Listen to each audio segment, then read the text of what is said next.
ମୁଁ ଆଜି ରଥଯାତ୍ରା ଉପଲକ୍ଷେ ସମସ୍ତଙ୍କୁ ଶୁଭେଚ୍ଛା ଓ ଅଭିନନ୍ଦନ ଜଣାଉଛି। ମୁଁ ହେଉଛି ଜଗନ୍ନାଥ ପଣ୍ଡା, ମୁଖ୍ୟ ଟ୍ରଷ୍ଟି, ରାଧାକୃଷ୍ଣ ମନ୍ଦିର, ବଡ଼ଦାଣ୍ଡ ସାହି, ଲାଠି। ମୁଁ ଏ ମଠର ଦାୟିତ୍ୱ ଗତ ବର୍ଷ ଠାରୁ ନେବାଠାରୁ ବହୁତ ଉତ୍ସାହିତ ଅଛି। ଆଉ এই ମନ୍ଦିର 104 ବର୍ଷ ପୁରୁଣା ମନ୍ଦିର। ଆଉ ପ୍ରତିବର୍ଷ ଏ ରଥଯାତ୍ରା ମନ୍ଦିର ପ୍ରତିଷ୍ଠା ଠାରୁ हुए उत्साह उद्दीपनार सहित हुए। आई रथयात्रा धर्म भक्ति और भावात्मकार प्रतीक अटे एवं भगवान जगन्नाथ आशीर्वाद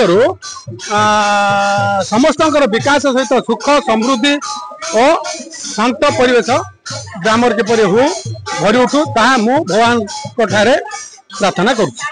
सर दीर्घ केते वर्ष धरी ए गाँव रे रथयात्रा अनुष्ठान माने आयोजन चलछि? दीर्घ 104 वर्ष है मंदिर प्रतिष्ठा सेबे ठारू धरी प्रति वर्ष रथयात्रा दिन रथयात्रा अनुष्ठित हुए।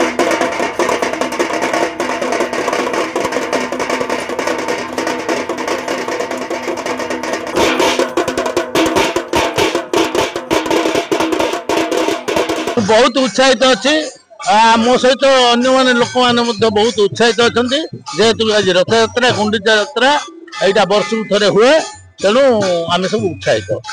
यहाँ पृथ्वी प्रसिद्ध रथ यात्रा तेणु मु भारतवासी को ओडिशावासी को बहुत कृतज्ञता जनाऊँ। रमेश चंद्र पंडा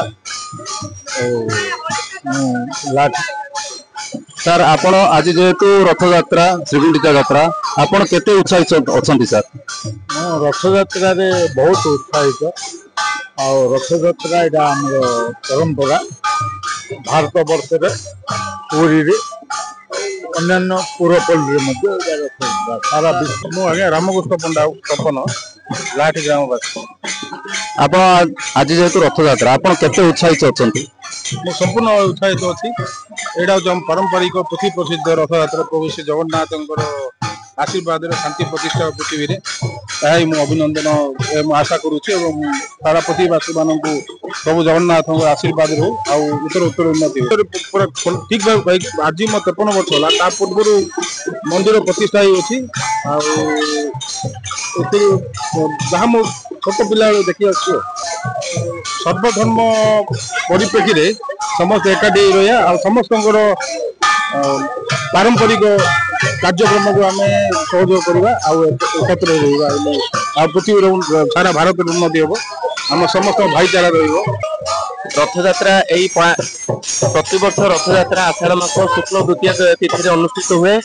यही तिथि आमर ओडिशार आराध्य देवता जगन्नाथ भक्त मान पाखक आसी था एवं एठारे भक्त मान जगन्नाथ को जे दर्शन करे रथ उपरे दर्शन करे समस्त मंगल कामना हुए एवं मु भावुची जगन्नाथ आशा एवं तांकर आशीर्वाद समस्त भक्त मान मंगल हो एवं समस्त दुख कष्ट एवं समस्त सुखी